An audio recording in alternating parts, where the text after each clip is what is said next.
Capítulo XIV. Conversión de la plusvalía en capital. 1. Reproducción en escala creciente. Transformación de las leyes de propiedad que caracterizan la producción de mercancías en leyes de apropiación capitalista. En las secciones precedentes vimos que la plusvalía nace del capital. Ahora veremos cómo se hileste de aquella. Si en lugar de ser invertida, ésta se anticipa y emplea como capital, se forma un nuevo capital, que se incorpora al antiguo. Por lo tanto, se acumula al capitalizar la plusvalía. Primero consideremos esta operación desde el punto de vista del capitalista individual. Un hilandero, por ejemplo, anticipó 250.000 esterlinas, de las cuales 4/5 en algodón, máquinas, etc., 1/5 en salarios, y produce anualmente 240.000 libras de hilado por un valor de 300.000 esterlinas. La plusvalía de 50.000 existe en el producto neto de 40.000 libras de hilado, 1/6 del producto bruto, que la venta convertirá en una suma de dinero de 50.000 esterlinas. 50.000 esterlinas son 50.000 esterlinas. Su carácter de plusvalía nos indica el camino por el cual llegaron a manos del capitalista, pero en nada afecta su carácter de valor o de dinero. Para capitalizar la suma adicional de 50.000 esterlinas el hilandero, si las demás circunstancias se mantienen invariables, solo tendrá que anticipar 4/5 en la compra de algodón, etc., y 1/5 para la compra de obreros hilanderos adicionales, que encontrarán en el mercado los medios de subsistencia cuyo valor les anticipó. Entonces el nuevo capital de 50.000 funciona en la labor de hilado y rinde a su vez una plusvalía de 10.000, etc. El valor capital se anticipó al comienzo en forma dinero. La plusvalía, en cambio, existe desde el principio como valor de una parte alícuota del producto bruto. La venta de este, su intercambio por dinero, provoca, pues la vuelta del valor capital a su forma primitiva, pero modifica el modo de ser primitivo de la plusvalía. Sin embargo, a partir de este momento, valor capital y plusvalía son, uno y otra, sumas de dinero, y la conversión posterior en capital se opera de la misma manera en el caso de las dos. El hilandero las anticipa para la compra de mercancías que le permiten reiniciar, y esta vez en mayor escala, la fabricación de su artículo. Pero para poder comprar sus elementos constituyentes debe poder encontrarlos en el mercado. Sus propios hilados circulan porque lleva su producto anual al mercado y lo mismo ocurre con las mercancías de todos los otros capitalistas. Antes de encontrarse en el mercado, tienen que existir en el fondo de la producción anual, que es la suma de artículos de todo tipo en los cuales se convirtió la suma de los capitales individuales, o capital social, a lo largo del año, y de la que cada capitalista individual solo tiene entre sus manos una parte alícuota. Las operaciones del mercado no hacen más que desplazar o cambiar de manos las partes integrantes de la producción anual, sin aumentarla ni alterar la naturaleza de las cosas producidas. El uso a que puede prestarse todo el producto anual depende, pues, de su propia composición y no de la circulación. Ante todo, la producción anual debe proporcionar todos los artículos adecuados para reponer en especie los elementos materiales del capital gastados a lo largo del año. Hecha esta deducción, queda el producto neto en el cual reside la plusvalía. ¿En qué consiste, entonces, este producto neto? Por supuesto, en objetos destinados a satisfacer las necesidades y deseos de la clase capitalista, o a pasar a su fondo de consumo. Pero si eso es todo, la plusvalía resultará disipada por completo, y solo habrá reproducción simple. Para acumular hay que convertir una parte del producto neto en capital. Pero salvo por un milagro, no es posible transformar en capital nada que no sean cosas adecuadas para funcionar en el proceso de trabajo, es decir, medios de producción, y otras cosas idóneas para mantener al trabajador, es decir, medios de subsistencia. Por lo tanto, es preciso que una parte del sobretrabajo anual se haya empleado para crear medios de producción y de subsistencia adicionales, además de los necesarios para la reposición del capital anticipado. En definitiva, entonces, la plusvalía es convertible en capital solo porque el producto neto, del cual ella es el valor, contiene ya los elementos materiales de un nuevo capital. Para hacer que todos estos elementos funcionen en realidad como capital, la clase capitalista necesita un excedente de trabajo, que solo podrá obtener, aparte de la explotación más extensiva o intensiva de los obreros ya ocupados, si contrata fuerzas de trabajo adicionales.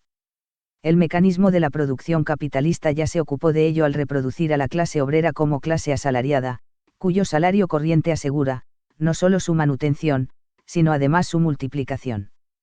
Por consiguiente, no queda más que incorporar las fuerzas de trabajo adicionales, que todos los años proporciona la clase obrera en forma de trabajadores de todas las edades, a los medios de producción adicionales que la producción anual ya encierra.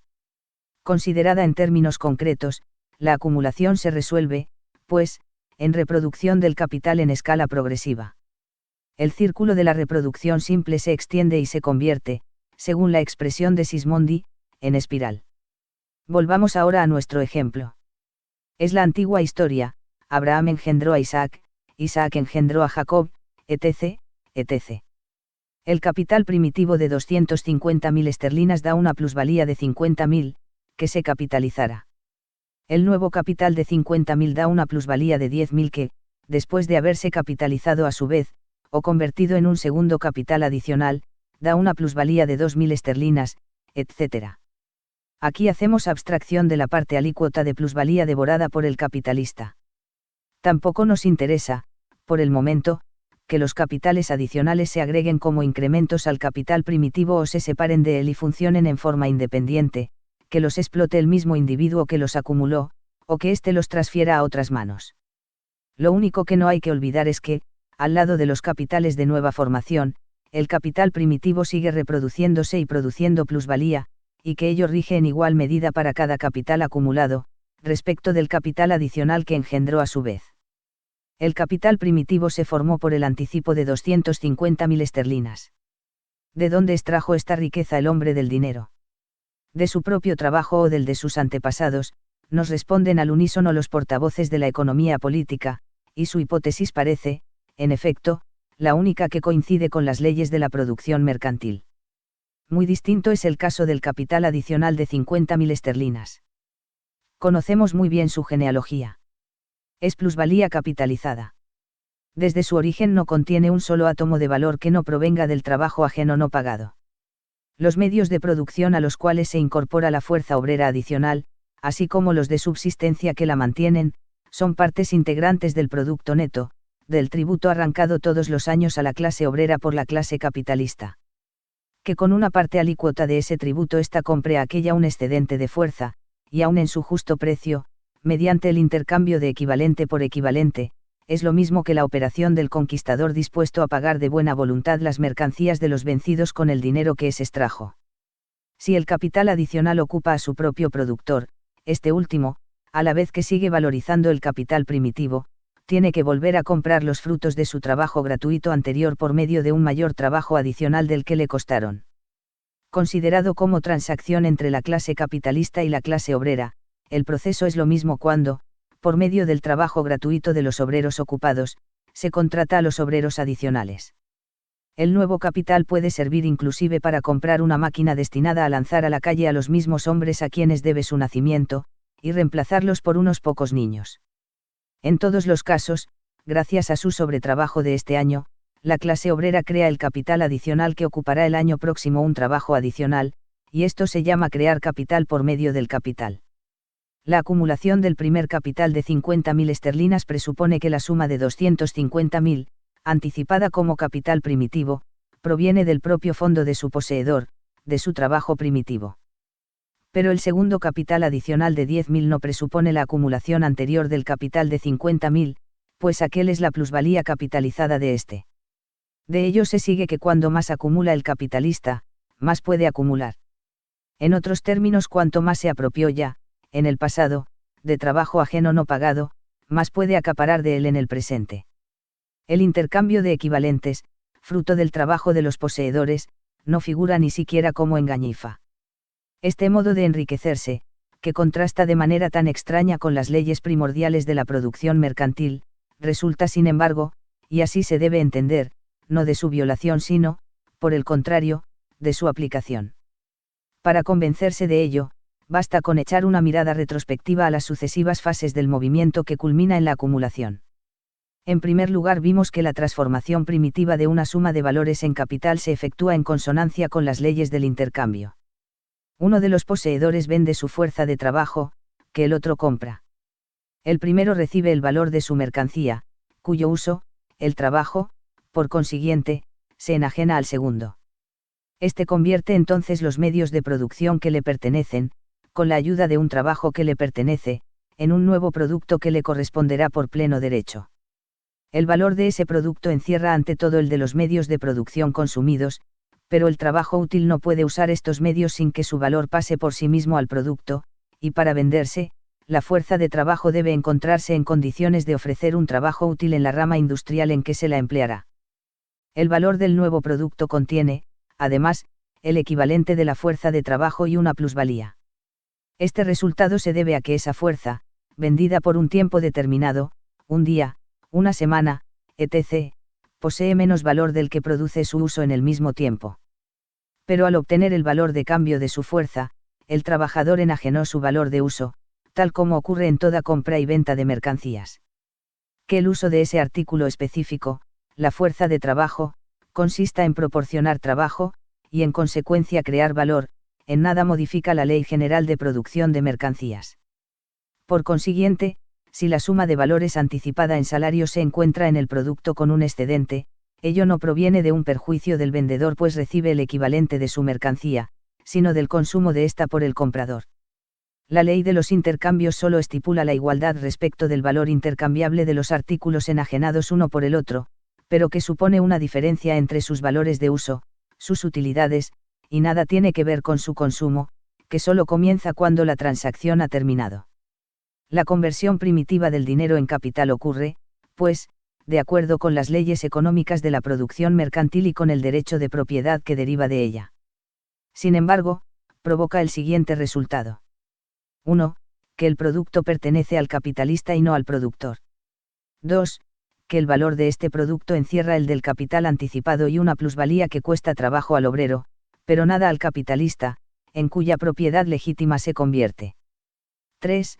Que el obrero conserva su fuerza de trabajo y puede volver a venderla si encuentra comprador. La reproducción simple repite de manera periódica la primera operación. En cada ocasión, pues, se transforma a su vez en conversión primitiva del dinero en capital. La continuidad de acción de una ley es, por cierto, lo contrario de su infracción.